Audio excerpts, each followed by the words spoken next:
Well, I'm going to do a short Bible study here, like 20 minutes, before the sun goes down and I can't see the page anymore. We just did chapter 20 down to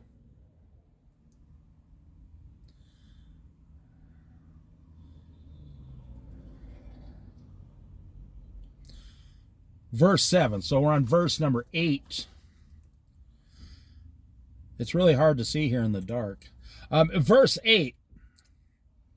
When a king sits on his throne to judge, he winnows out the evil with his eyes.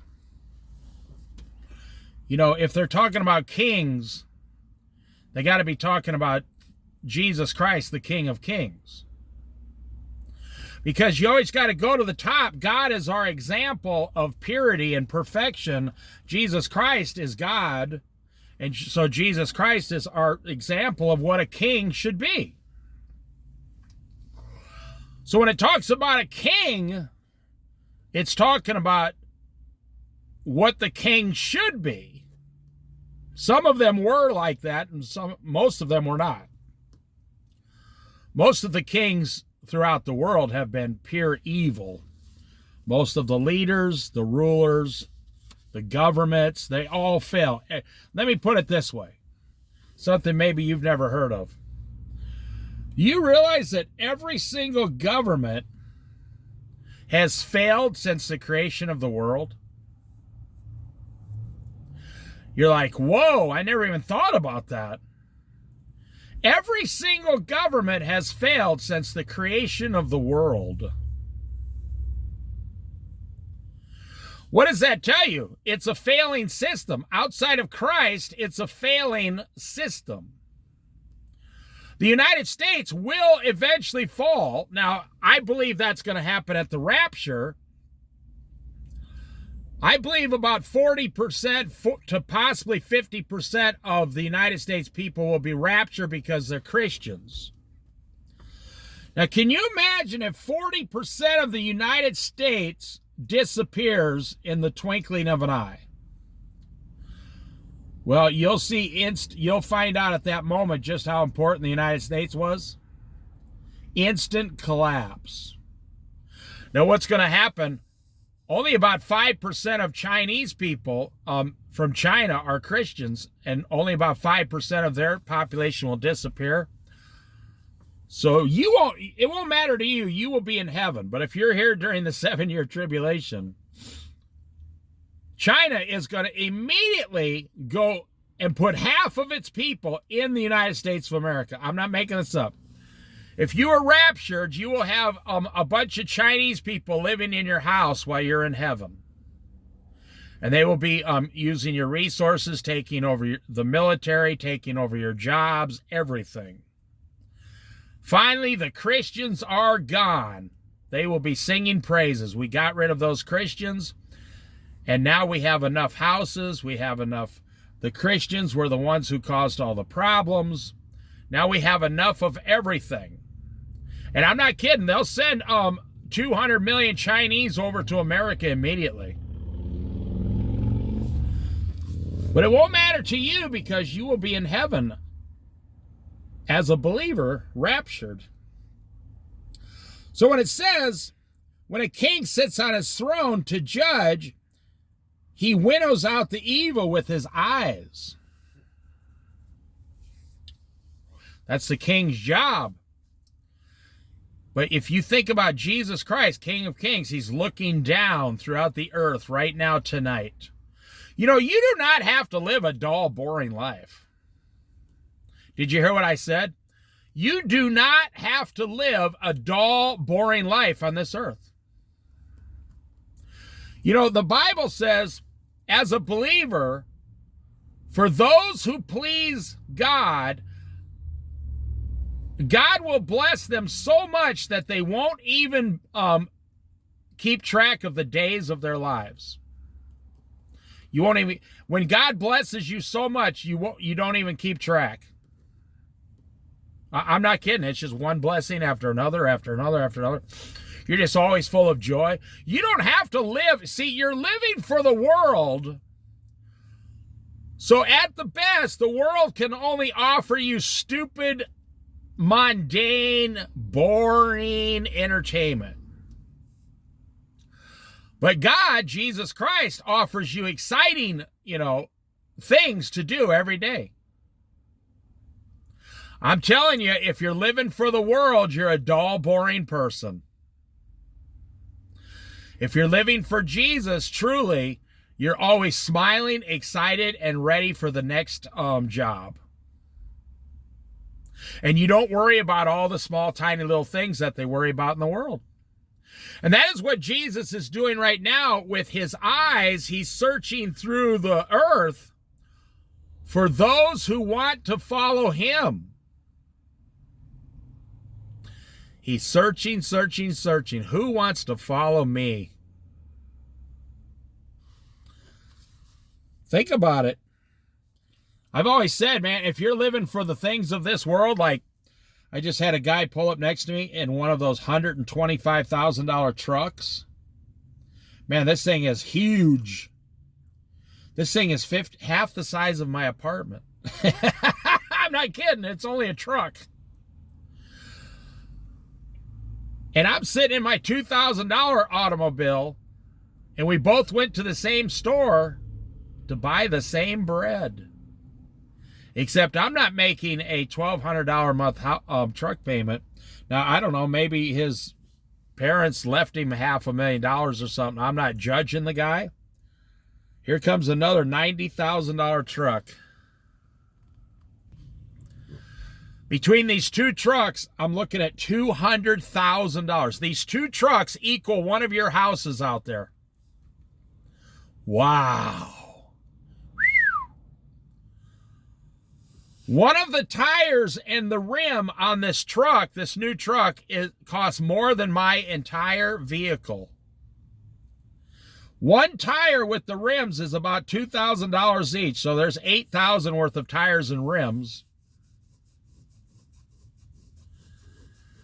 Hey, I bought a new truck and I got a flat tire and I have to save up money for 5 months so I can get the tire fixed. Wow. I'm just telling you I'm not telling you how I see it. I'm telling you what's driving past me. The Lord is asking you, do you want an exciting life full of adventure and follow Jesus and forgiveness and love? Yeah, I'm telling you, a true Christian can sit in a room completely happy, and a non-believer, with all your payments and all this stuff in the world, you're surrounded by all this entertainment every night, and you're as bored as a doornail, a doorknob. Bored as a doorknob. Because you're following what is false. You're not following what is true. So that verse, the king is winnowing through the crowds down here, the 8 billion people. Who's evil? Who's going to follow me? Who's saved? Who are my children? The Lord is always at work and he's always gathering to himself. But the overwhelming majority of the world is rejecting that gathering. You know what I ate today? I'm not kidding. I had so much fun with Jesus today. I ate 2 pieces of bread today. And then I had some milk and juice, and that was it, and water. I ate 2 pieces of bread today with some honey on it. That was it. I'm not hungry. I'm not going to eat dinner. I'll be going to bed in like 4 hours. And I'm telling you, I kind of forgot to eat today. You ever done that? You were having so much fun and so much excitement, and you just didn't even think about food, really.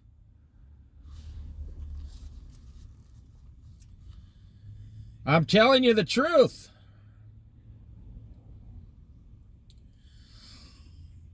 Who can say, the next verse, who can say, I have kept my heart pure I am clean and without sin. There you go. No one can say that, only Jesus. Not one person ever born out except for Jesus can say that. Who can say, I am completely pure and without sin? No. All have sinned and all have fallen short of the glory of God. Every man, woman, and child needs Jesus Christ. Why? Why do you need Jesus? Because you're so good? You're so pure? You're so righteous? No, no, no. Because of your sin. You need Jesus because of sin. You are a sinner. I am a sinner. Everyone is a sinner. The pastor and preacher and minister at your church is a sinner. But he's probably forgiven. I'm forgiven. You're probably a forgiven sinner. That's why once you're forgiven and saved, you don't want to keep sinning. You know, when you keep sinning, it's like repainting your house the same color every month. What would be the point? You wouldn't keep repainting your house every single month the exact same color.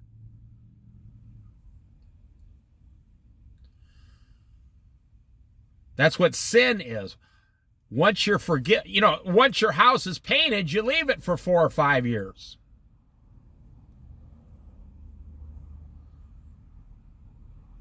You just wash it off. That's it. See, it's a good example. So if you get a little dirt on your house, you just take the hose and wash it off. The house is already painted. Well, that's what salvation is. All your sins have been forgiven.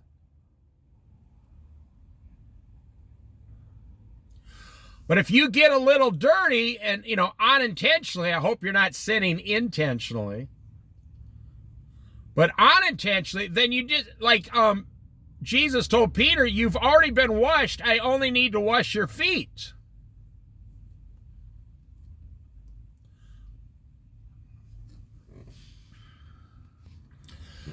Your house has already been painted. You only need to just wash it off.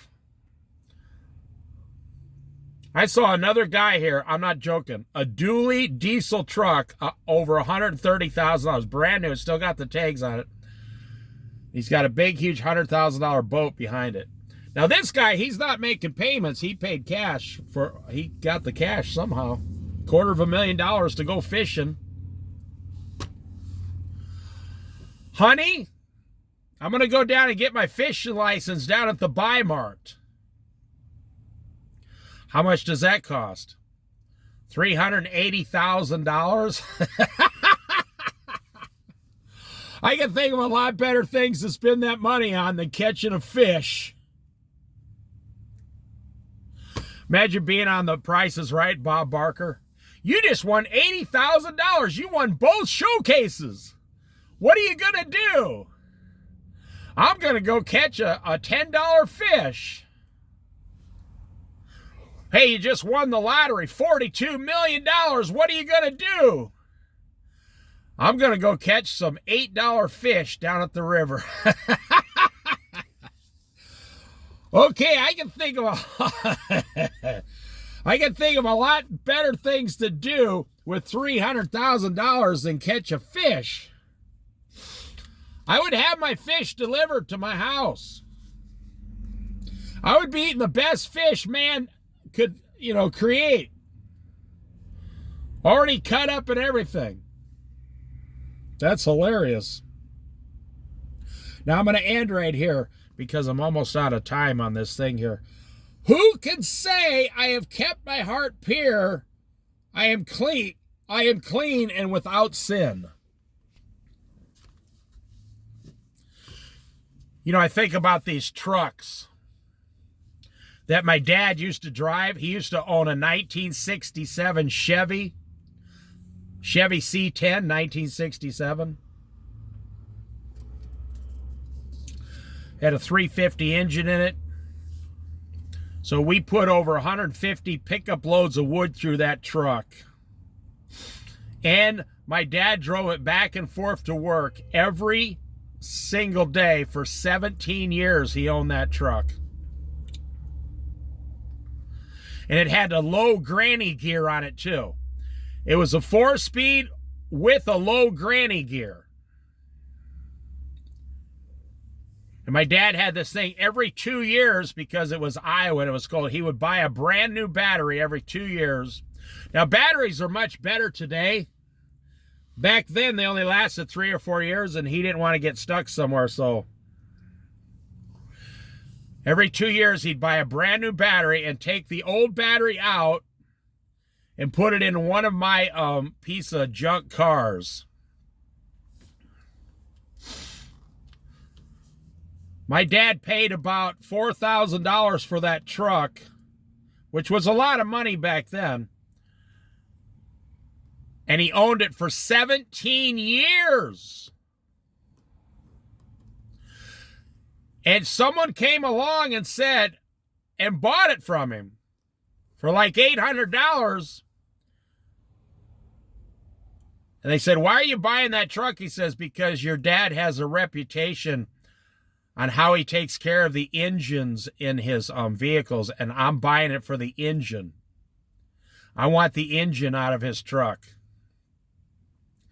Because my dad's reputation was sterling, solid gold when it came to that kind of stuff. And the guy, they were fighting over to get that engine. That's amazing. So you see 2 verses here. The king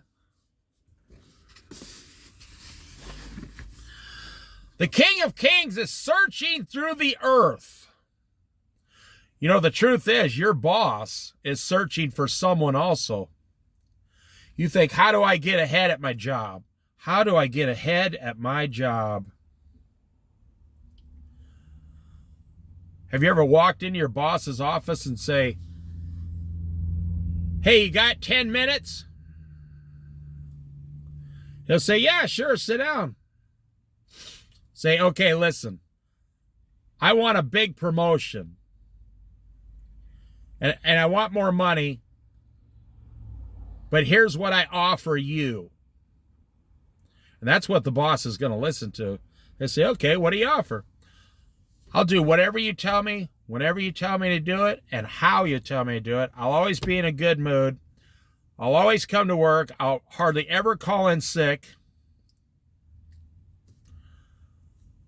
And if you tell me to do something, I will do it. And I'll never complain. Your boss will say, really? That's exactly what I'm looking for. Say, and in exchange, I don't want a small raise with a lot of work. I want a big promotion, and I will do the work, and I will do it just as good or better than everyone else. And you tell your boss, but the main thing is I'll do whatever you tell me. I'll do it the way you want it done. And that guy will say, okay, I'm going to keep you in mind. We don't have anything right now, but next time something comes up, you're definitely going to be in the running. You're the only one that's come into my office with this kind of an offer. You know, when I was growing up, you took pride in your job like you took pride in your local high school football team. That was your job.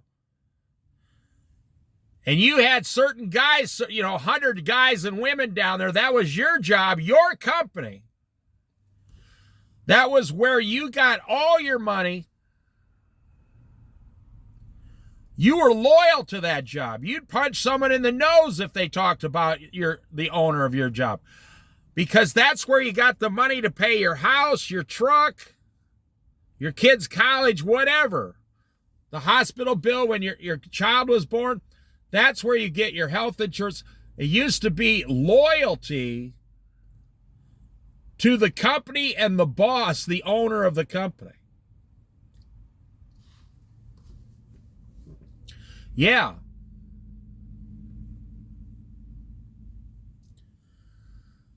I'm telling you, today you can still be the same way today. You just have to do it yourself. Nobody else is going to do it.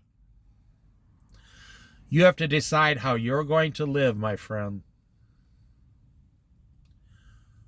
You can change your entire life 100% of what you got right now. You just need faith in Jesus, and you just need Jesus to tell you to do it. I wouldn't do anything without Jesus. Now, if you pray to Jesus and he says, okay, just keep going to work right now, then do it. Be the best you can. Be the best you can. The best you can. Most millionaires, most people who become millionaires never have to leave everything they have right now. And I'm not telling you to use Jesus to become a millionaire. I'm just using that example as success. The most successful people I've ever known, they had a change in their mind on how they thought about things, and they never left their job. They never left their wife, their house, their neighborhood. They never moved out of town. They just changed the way they thought about things, and then the Lord completely quadrupled all their blessings. And all of a sudden now, following the Lord, your boss loves you. Your wife is probably more loyal because the Lord causes. The Lord will cause good things to happen to you. Will bad things happen to you? Yeah, once in a while. But it's been my experience with the Lord, 10 times more good things happen with Jesus than bad things. Bad things only happen with the world. Good things only happen with Jesus. That's how I read the Bible, and that's how I live. I mean, that's been my experience. If I never read the Bible, I would still have that testimony. That's been my experience throughout my life, is Jesus has overwhelmed me with blessings. As soon as I put all my faith in him, as soon as the battle is in the mind, Romans chapter 12, the battle is in the mind, Romans chapter 12. As soon as I put my faith in Jesus and changed my mind over the way he thinks, then everything just fell into place like the last few pieces of a puzzle. Why would I want to go back to the world and sin some more? Why would I want to go backwards? Well, I'm not going to go backwards. I'm going to stick with Jesus and do what Jesus says. And like it says, the king is looking for someone. And when you acknowledge I'm a sinner and fallen short of the glory of God, but now I'm going to follow Jesus, what do you want me to do, Lord? Your whole life will get better and better every year. You know, I'm always amazed. I'll say this last thing. I'm always amazed how many people, they keep following the world and they keep complaining how their life never gets better. Say, well, why don't you try Jesus? They say, I don't believe in that. I'm not going to follow that kind of stuff. I don't believe in that kind of hocus pocus stuff. But my life just keeps getting worse and worse and worse, and I just keep following the world more and more and more. I say, well, can't you add 1 + 1 = 0? The world is going to make you fail.